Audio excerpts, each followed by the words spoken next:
Everyone, welcome back to my channel little Sinjini blog. আমি সিঞ্জিনির মা, আমি খুব ভালো আছি। আমার আরও একটি ব্লগে তোমাদের সবাইকে ওয়েলকাম আর অনেক ভালোবাসা। এই দেখো তোমাদের সিঞ্জিনি বসে আছে। কি খাবে বাবা? রস খাবে।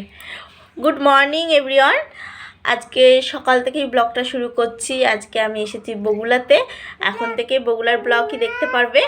হ্যালো, আমাদের বাড়ি আজকে পিকনিক হচ্ছে। আমাদের রাধুনি মিসেস রাজেশের বিশ্বাসের বউ। রাজেশের বিশ্বাসের বউ না, অশিক্ষিত মিসেস পোদ্দার।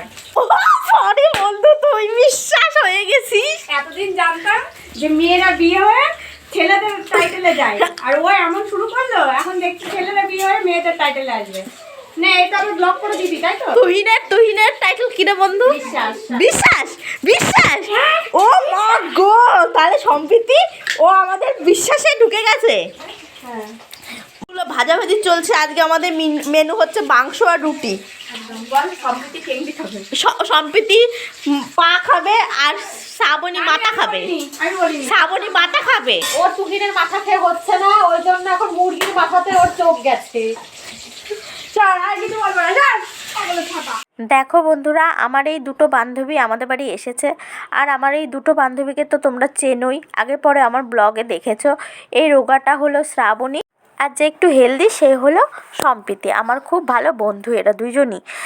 প্রতিবারই ভাবি একটু পিকনিক করব, সবাই মিলে এক জায়গায় বসে একটু খাওয়া দাওয়া করবো, আনন্দ করব, কিন্তু হয়ে ওঠে না। কারণ আমার মেয়েটা যেহেতু ছোট, ওকে নিয়ে তো আর বাইরে যেতে পারবো না। দিন পরে 2 বছর পরে নববধূ হবে, ঠিক আছে? কিন্তু এর মুখটাকে দেখে মনে হয় এর বধূ হওয়ার যোগ্যতা আছে। এত এক নাম্বারের মিথ্যাবাদী। আমি পারি সামনে যে দাঁড়িয়ে থাকি। দাদা, তুই রসুন আনিস নি কিসের জন্য? কিস্তিবাদী। তুই রসুন আনিস নি। দেখো, ওরা চলে এসেছে। আর ওরা আসার আগে মাংসটা আমি ধুয়ে পরিষ্কার করে রেখেছিলাম, মশলাটা করে রেখেছিলাম, আর আটাটা মেখে রেখেছিলাম। তারপরে এসে সম্প্রীতি মাংসটা করে ফেললো। আমার কটা বাসন ছিল, আমি আবার বাসনগুলো মাজলাম। আর যতই হোক আমার বাড়িতে ওরা এসেছে, আমি তো বসে থাকতে পারি না। আমার উপরে কাজের চাপটা একটু বেশিই পড়ে, সেই হিসাবে আমার উপরে কাজের চাপটা একটু বেশিই পড়েছে। তারপরে যথারীতি শ্রাবণী বসে পড়লো আটাগুলো বেলতে, রুটিগুলো বেলতে।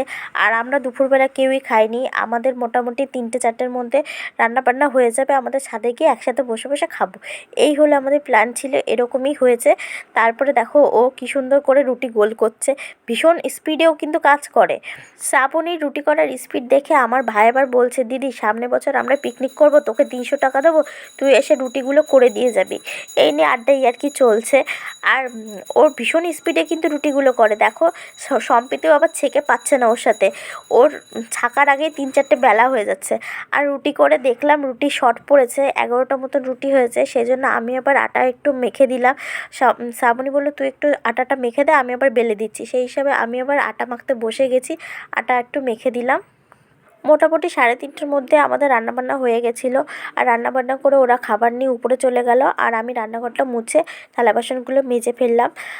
আমাদের বাড়ি কিন্তু সবাই মিলে পিকনিক করছি, এটা যেমন ঠিক, এটাও ঠিক যে আমরা 3জনই কিন্তু সেম টাকা দিয়েছি, বাজার দোকান করে এনেছি, তারপরে সব আয়োজন করে পিকনিকটা করা হচ্ছে। হ্যাঁ, আমার হয়তো একটু বেশি কাজ করা লেগেছে, কারণ যেহেতু আমার বাড়িতে হচ্ছে সেই হিসাবে। তাছাড়া কিন্তু সমানভাবে আমরা টাকা দিয়ে এই পিকনিকটা করেছি। যাই হোক বন্ধুরা, আজকে আমাদের খাওয়া দাওয়া শুরু হয়ে যাবে এক্ষুনি। লালার জন্য তুলে এসছে। একটা মুরগির দুটোই টেংরি হয় ভাই, করে নি। গলা খাস কেউ? আর আমি গলা খাই না, আমি খাই না গলা খাই না। আচ্ছা, আমার ঝোল সলিড আমার দে, আমি সলিড খাই। ভাই তোরা সব নিয়ে নিচ্ছে, তুই তো হাড়গোড় খাবি কইছিস, তোর আবার লাগবে নাকি মাংস? ভাই খাবো না তুই। দেখো, এমনভাবে খেয়েছি হাড়গুলোই খালি পড়ে আছে। যাই হোক বন্ধুরা, আজকের ব্লগটা এখানেই শেষ করছি। ব্লগ ভালো লাগলে লাইক কমেন্ট শেয়ার করো। যারা এখন চ্যানেলটিকে সাবস্ক্রাইব করেনি, অবশ্যই চ্যানেলটিকে সাবস্ক্রাইব করে পাশে থেকো।